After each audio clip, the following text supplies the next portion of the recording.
We've taken on the challenge of turning this 1980s G-body Porsche 911 from an unfinished project car into a reliable daily driver.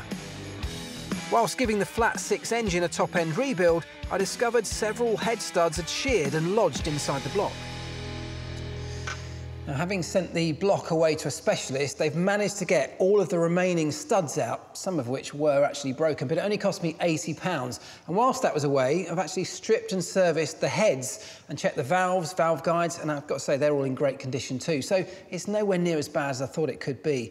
But what it has proven to me is that I think it's well worth upgrading these studs. Now, these are not cheap, they're £50 each, and there's a lot of them. However, they're now made of steel, plus they have this crucial plastic coating on the outside. And it's the plastic coating that actually gives us the biggest benefit.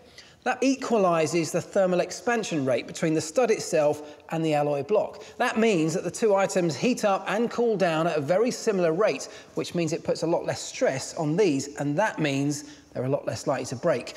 All I need to do is get all of these back in, get the heads built up, and then get it back in the car. Once I'm happy everything's sitting perfectly, I can carry on. The next part of the rebuild is to check the camshaft for wear and tear. The good news is, having inspected both camshafts, they're actually both in great condition. There's no signs of excessive wear, there's no discoloration from overheating, so all I've got to do is throw them back in.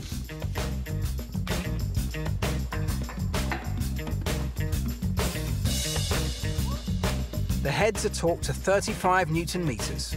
Now I can move on to my next check.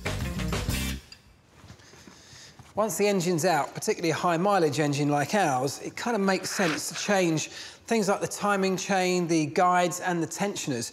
Now, a chain has a much longer lifespan than a more traditional timing belt.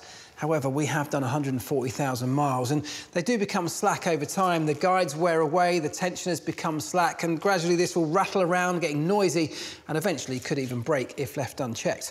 For a princely sum of £400, it may not be cheap, but I think it's worth doing.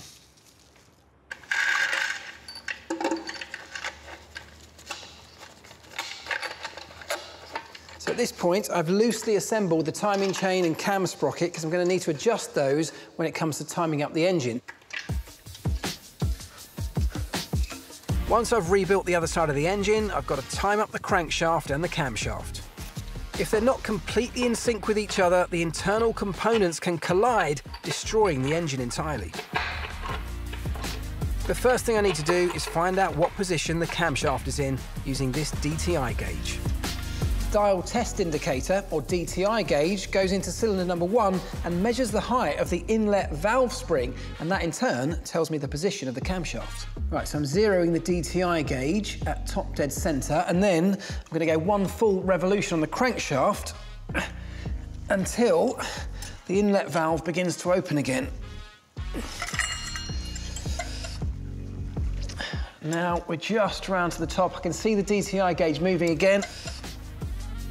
There we go.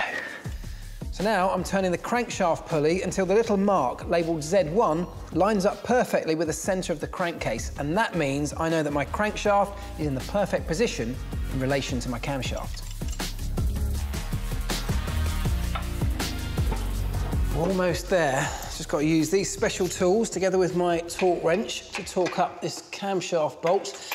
And that'll be an engine that's rebuilt and has many more reliable miles left in it.